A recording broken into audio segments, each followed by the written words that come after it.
So, a new topic. Brachos Daf Daled, Amud Beis. Tractate Brachos, page 4b. Omar Rebbe Elazar bar Avina. Rebbe Elazar said in the name of Avina, Kol ha'omer tehila leDavid shalosh pa'amim b'chol yom muftach lo shehu ben olam haba. It's a very strange teaching. If somebody says Psalm 145, Ashrei, tehila leDavid, 3 times a day, he is assured, promised, that he is of the world to come. Ben olam haba, we translate that he will have a portion in the world to come. Promised. Imagine this. There are some people who would love to take a shortcut. They live their whole life hoping to get a slice of paradise. And they read this passage of Talmud that says, all I have to do is recite Psalm 145 3 times each day, and I'm promised to have a slice of paradise. Yeah? Correct. In our daily service,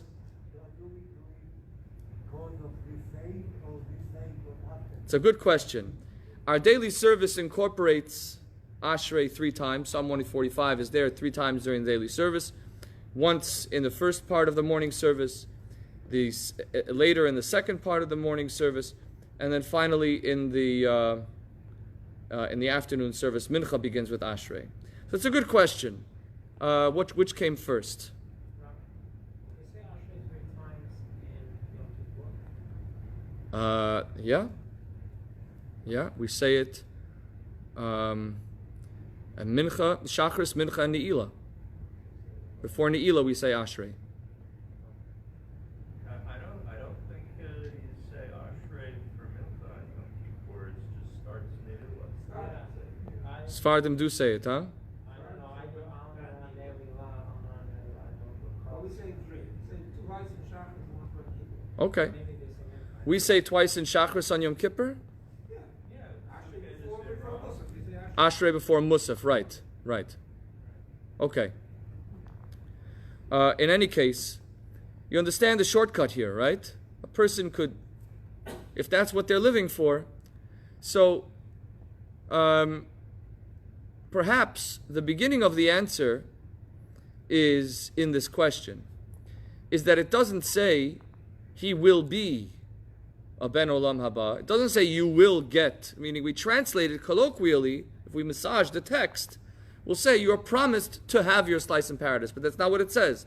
Muftach lo, it is certain that such a person is a ben olam haba, that they are of the world to come.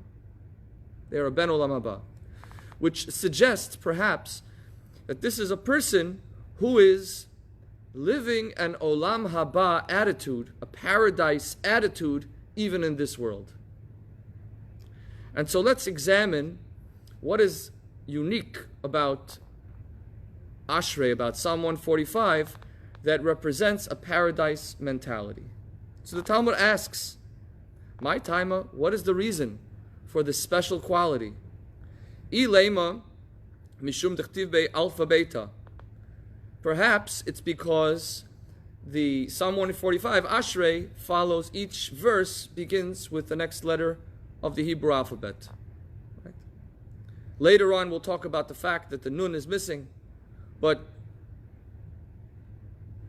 right now, it follows the Hebrew alphabet.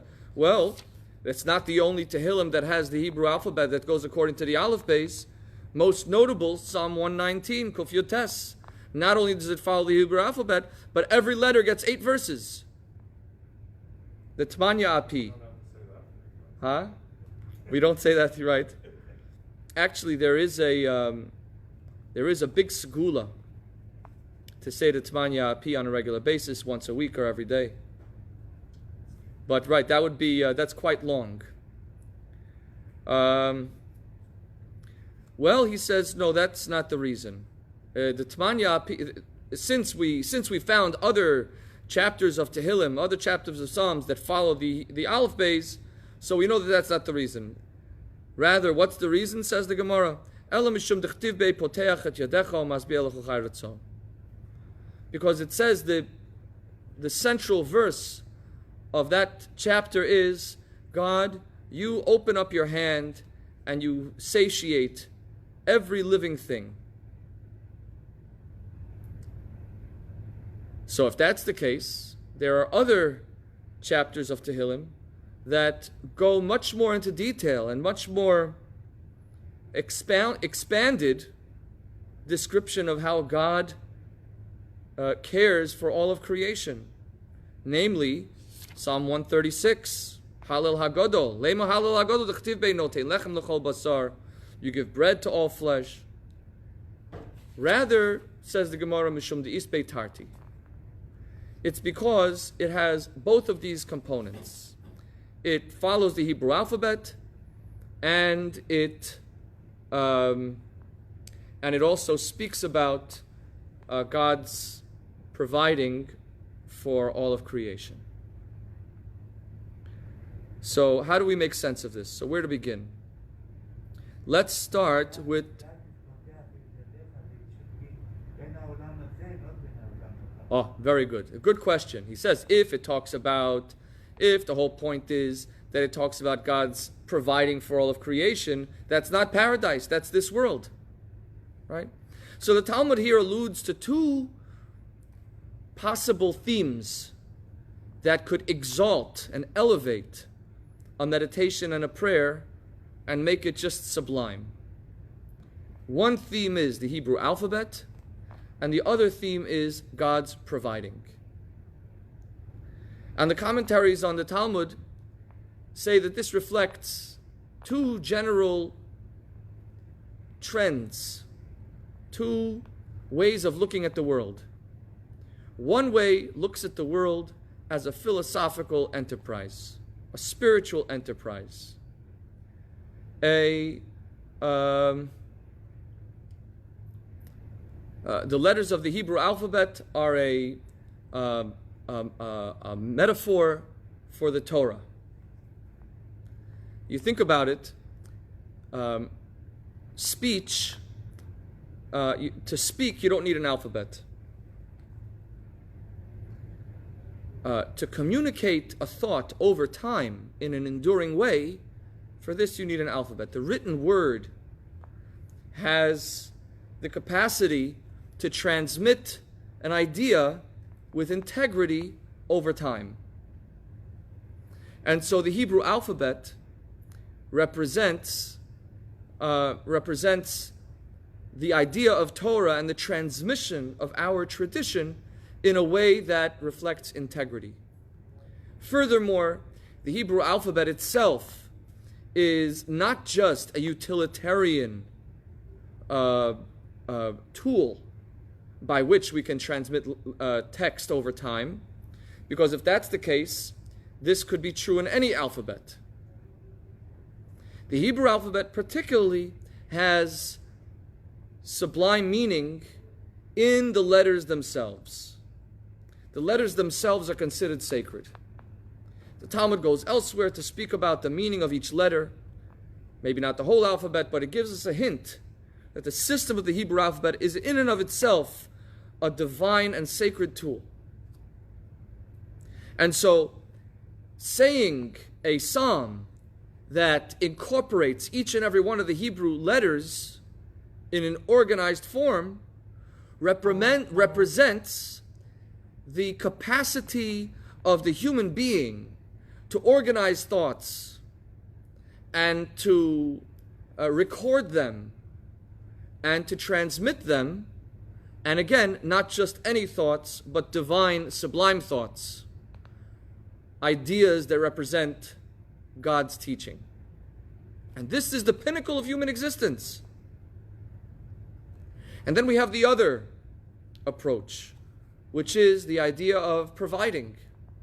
God provides for everything. And this says that the central purpose of a human being is wellness. Philosophy can't exist without physical wellness.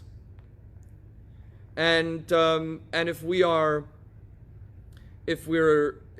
have physical needs that are unmet, then essentially we are futile in our existence. Our capacity is diminished. And so this represents the human drive to build and to create and to propagate and to further the essential human project. And so these are the two approaches, and they're different psalms that represent each of these. We have the Psalm 119 that goes into great depth, and actually the theme, if you look at the actual text of Psalm 119, it speaks all about the Torah and the mitzvos and God's law. Every verse in Psalm 119 has the word law, teaching, Torah, commandment. It's throughout the entire. That's the essence of the whole psalm. And then you have, on the other hand, you have Psalm 136, Halal Agodol, that goes to great extent to describe how God provides for every individual creature, and all of creation is supported by God. And here he says, the Talmud says, that actually the pinnacle of human existence is neither. The pinnacle of human existence is not philosophy, and the pinnacle of human existence is not wellness. The pinnacle of human existence is the ability to talk about wellness in the context of your philosophy. And it's the ability to put your philosophy into the context of human wellness. They need to have tarti, you have to have both. And there's two more elements that represent the deep power of what a human being should strive for that are particularly expressed in Ashrei, in this psalm. The first is the way in which it speaks about God's providing. Poseach es yadecha umasbia. You open your hand and you satiate and you provide. It doesn't say, please God, provide. It says, you, God, are such a God that provides every living thing for that which it needs and wants. And what that says is, I recognize that I am in God's hands and I have everything that I need. And I have everything that I need in order to pursue meaning. And the other is that we could talk about wellness in a kind of objective sense. But there is no need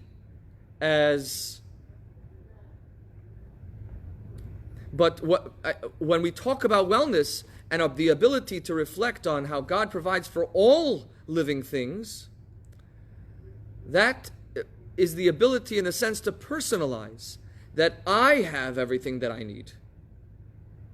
And that I have everything that I need to be able to fully manifest the fullness of the Hebrew alphabet, the fullness of the spiritual pursuit of a human being. And so this is Ben Olam Haba. This is paradise on earth. Because Olam Haba, of course, doesn't refer to heaven. As you said, Yoshua, to your question, this is Olam Hazeh. Olam Haba doesn't mean heaven. Olam Haba refers to Yemot HaMashiach. As the Talmud in Sanhedrin, Perak Chelek, Kol Yisrael yesh lehem chelek leolam haba. Who doesn't have a chelek leolam haba? Haomer ein tchiyat hametim in Torah doesn't have a chelek leolam haba.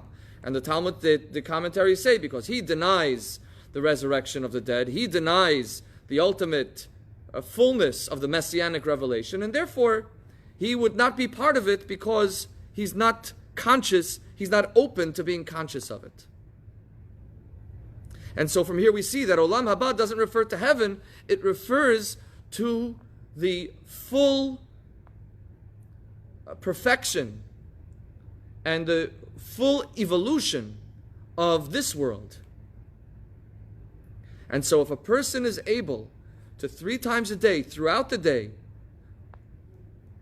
to constantly repeat this theme and continually return to it, that I have everything that I need in order to pursue meaning, and it's all present in my life, and HaKadosh, God is in my life, and meaning is available to me, and I have everything that I'm supposed to have. This is the attitude that represents living in Olam Haba, living a paradise life here in this world, in this time.